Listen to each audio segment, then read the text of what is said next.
Hi YouTube, this is Joe Calton with Calton Cutlery. You can visit me on the web, caltoncutlery.com. So today is a hand sanding day. I've got, I think, 11 blades over here that need hand sanded. Yep, they're all fresh off the grinder, 845 grit finish or so, and so they need hand sanded, right? Well, hand sanding is not really the most exciting thing in the world, and I find it's best done in stages. So today I'll shoot this video, go get it downloaded, and then come back and hand sand for an hour, and then work on the lathe for a little bit, and then come back and hand sand for an hour, and then go shoot another video on the probably a horizontal belt grinder. You get it. So today's going to be a big video day. And the videos that we're going to start with today is my new rise and fall indicator for slip joint pocket knives. Those are also called a ruple gauge. And basically what it is it's a fixture, or, well, a fixture and a gauge, I guess, that kind of helps you dial in the action on a slip joint pocket knife. And not the whole action, but basically just the spring height on the back of the knife in the three positions, so open, half stop if you put one in there, and closed. I've known about this sort of a gauge for quite a while, but honestly I never got around to building one. Most of the ones that you see, and I guess we can go ahead and start looking at it. Most of the ones that you see are a milled construction, where somebody takes a plate, be it aluminum, I think the majority of them are made out of aluminum, and they mill a pocket right here, and then they put another piece in here, and then that piece slides back and forth, right? Well, I just recently got a milling machine, and honestly, I haven't really spent a whole lot of time on it. And this was going to be one of the first projects I was going to do on that milling machine. And then I was surfing on YouTube the other day, and I saw where somebody just built one out of plate. Now, they used aluminum, if I remember right, in a bolt-together construction, and I thought, I like that way better than I like the milled construction. And so I decided, I think yesterday or day before, to go ahead and build one like this. Now, there's a couple of things about this one and why I built it the way that I did that we'll go over here in a second. What did I do there? Oh. So, to go over that, I'll show you how the ruple gauge works. I'll show you what I was using, or a couple of different methods that I was using, and then I'll come back and then explain why I built this one the way I did. Okay? So, on a custom slip joint, a slip joint being, a knife that has no locking mechanism, and it just has a single back spring inside here, which would be this part right here. So, if you'll look at it right here, this is actually a spring, okay? And that's what makes the blade snap in either direction. This right here is just a junker that I built a while back. I think I was playing around with a linerless slip joint. I can't remember why I didn't finish it. I probably messed it up somewhere or other. But anyways, this is in the pattern box. So anyway, so on a custom slip joint, your spring right here should be flush. You shouldn't be able, you should feel the difference in the materials. So like you run your finger across this, you should be able to feel micarta, steel, micarta. You shouldn't be able to feel any height difference in between the micarta and the spring, okay? Then you see how that spring is coming up? Then in the half stop position, it should be the same way. Now this one right here, I've got, it's about 5 thousandths high in the half stop position. And then in the closed position, it should be flush also. And this one, it's about 2 thousandths or so high. So maybe that's why I never did finish it out. Okay. So anyway, so that's one of the nitpicky things on a slip joint. Okay. Now on a factory slip joint, they don't typically look for that. you know, so on this one, well, it'd be really tough to tell because these are inset. But on most factory, and this one doesn't have a half stop, but on most factory knives, you know, there will be differences, and you know, it's just kind of the way it is. All right. But on a custom, you know, it's supposed to be nice. That's why we make customs. Anyway, so the ruple gauge really helps out with making sure, because all of that happens in the tang area here, okay? You know, because the spring is just a chunk of metal, right? So this right here is what lifts the spring in each position. So this part right here is the part that you change. So you might grind some here, or grind some here, or grind some here to get all those three relations, or those three positions, you know, constant with each other. And this right here is just a factory marbles. It was a nice large slip joint that I like the pattern of. So anyway, so what you'll do is you put your locator pin there, and for pins I typically use old drill bits because they're hardened and they won't move. You'll put a little bit of tension, you know, upwards tension here on the back of the spring, putting some tension up. Okay, now you see, you might not be able to see here, but anyway, my indicator's at 0. Now this one's got a little bit of slop in it because this hole right here is not you know, it's not a reamed hole. So anyway, so then we were at 0 in the open position. So now we're at 22 thousandths in the half stop position. So if this was a knife I was working on, you'd want to bring that portion of the tang and grind it down to where it read 0, right? And then in the closed position, now here, with this being a finished factory knife, you got to watch your thumb so you don't slice the tip of it. And here we're at 95 thousandths. Okay, so this is going to be a little bit low. The back spring is going to be a little bit low in the closed position. All right, so you would actually have to start all over with this one, come back to the open position, and grind the top of the tang down another 5 thousandths to where it read 95. Then you would need to bring this down 30 thousandths to where it read 95. And then this one you could just leave alone because it's already at 95, and that would give you a flush back spring in all three positions, relatively so. So you could get it really close with the ruple jig, and then when you go to do your final fit up, you can make any very, very slight adjustments then. But this just prevents you from having to put the knife together and take it apart, you know, 50 gazillion times, you know, to make one knife. You can go ahead and get everything close right here, and then finish everything up in the finished knife, right? Okay, so these ruple jigs, you can buy them on the internet, but honestly, I think they're pretty dang expensive. And you know, me being the kind of the do-it-yourself type, I mean, I've made most of my tools here in the shop. I just couldn't justify spending that kind of money on something that you just use for slip joints and that's it, right? So there's two different ways that I would go about using the without using or without buying a ruple jig. Okay, now when I make a slip joint, I make a pattern and then I harden it.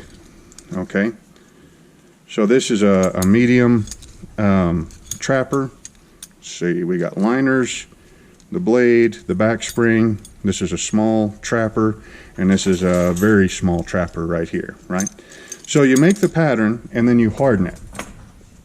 That does two things, okay? First of all, once you have the pattern, you make a knife. If there's any changes that you want to make to the knife, then you go back and you change your pattern, okay? That way, from that point on, you grab that pattern and you can duplicate it anytime you want, okay? And you can make changes if you want to, but having the pattern to begin with makes everything so much more repeatable, right?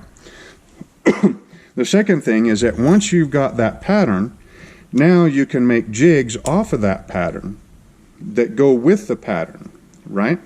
And then so that makes everything just, it just makes things go an awful lot smoother, okay?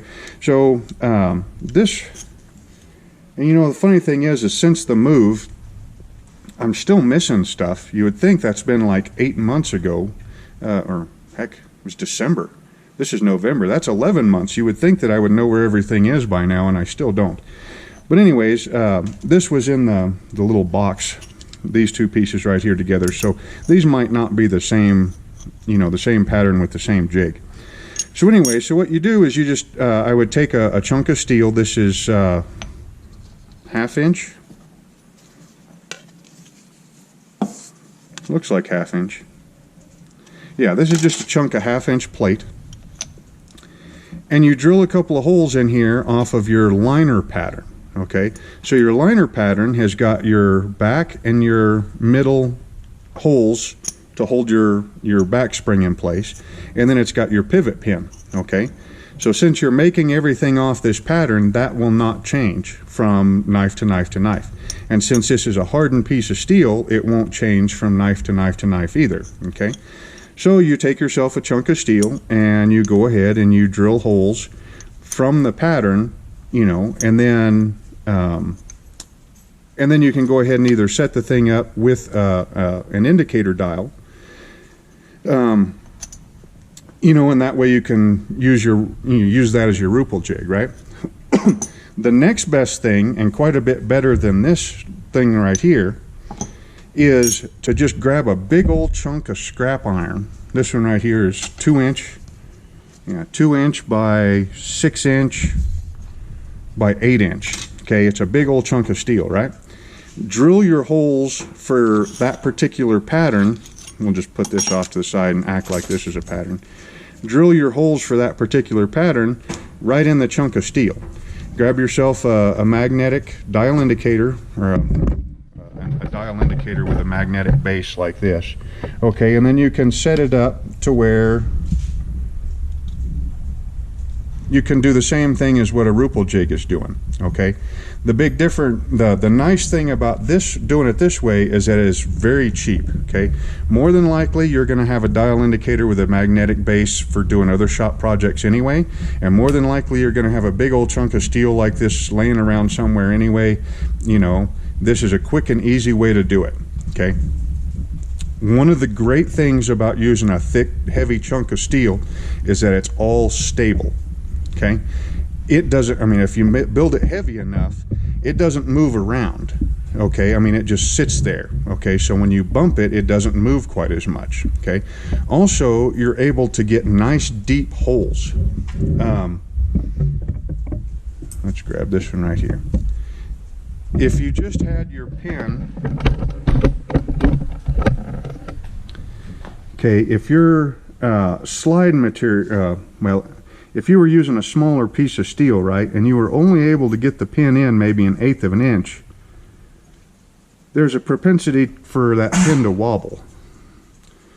But the deeper of a hole you get, the much less wobble is going to be in that pin, okay? Now I'm wobbling the pin up here, but down here where it meets the steel, there's going to be an awful lot less, okay?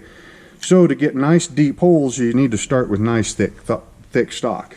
So that leads us to the new ruple jig. Okay, so this is built out of 3/4. Yeah, 3/4 inch plate.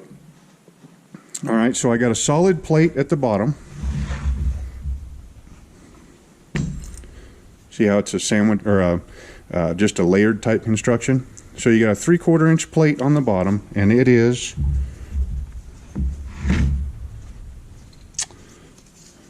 every time I grab the ruler today, it's going on the millimeter side. 10.5 inches long, 5.5 inches tall, and like I said, 3/4 of an inch thick base plate, and then 3/4 inch thick steel, you know, for the top pieces. Everything is screwed together with 1/4 by 20 screws that are tapped, so I'm able to take it apart and put it all back together again, right? So we got these two pieces right here, which pretty much just give me extra size.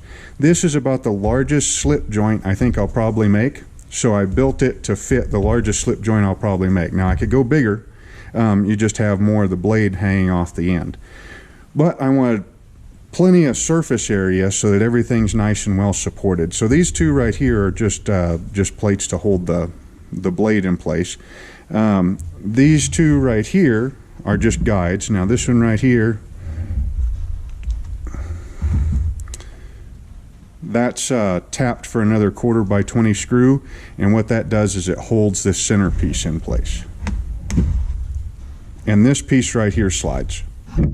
So then you can lock that in position so it won't move.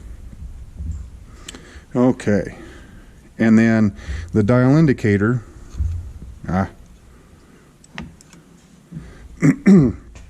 It's just got another piece of that 3/4 inch plate.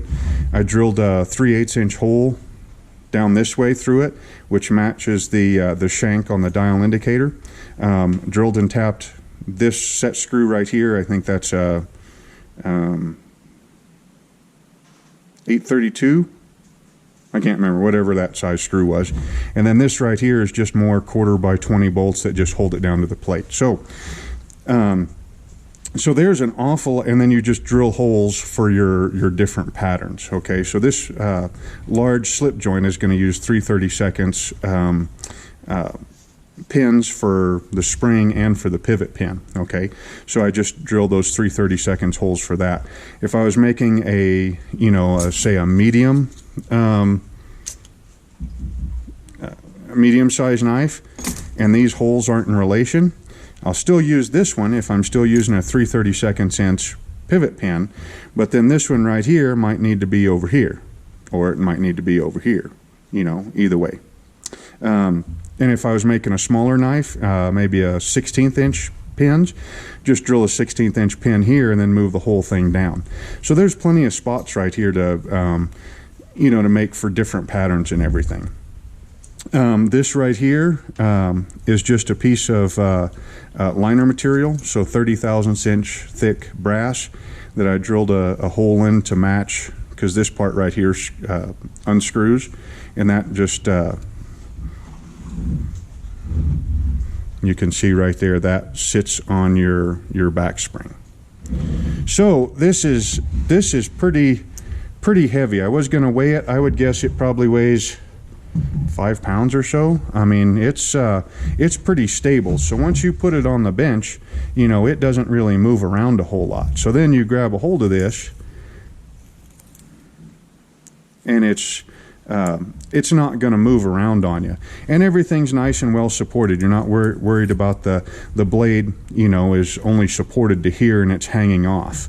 It's a sizable, chunk of steel. And like I was saying with this other one over here, 3/4 inch thick plate. That means you can get a half inch deep hole, and that way those pins are really well supported. There's not going to be a whole lot of slop in there. So when you go to change these, when you go to drill another hole for, or 2 other holes for another pattern, whatever it is that you're doing, just go ahead and set your drill stop on your drill press. Set it to where, you pull your handle all the way down, and then set it to where that drill bit is, an 1/8 of an inch up off the table, and then you're getting the deepest hole you can possibly get in that size of material without the pin falling through. And that way you get way more stability in your pieces. So anyway, so like I said, I finished this up yesterday. Didn't need to use a milling machine. The only thing I used was a drill press, a bandsaw, and a tap set. Oh, and I used the belt grinder to kind of clean the edges up and everything on it. But there was no milling machine needed to build this ruple gauge, and it's a really nice one. So, again, this is Joe Calton with Calton Cutlery. You can visit me on the web, caltoncutlery.com. Hope you all enjoyed the video, and if you need a ruple gauge or a rise fall indicator, you know, grab yourself whatever size stock that you have laying around, or go visit the salvage yard or the steel yard, pick it up, and you put the thing together. Hope you all enjoyed the video, and we will see you next time.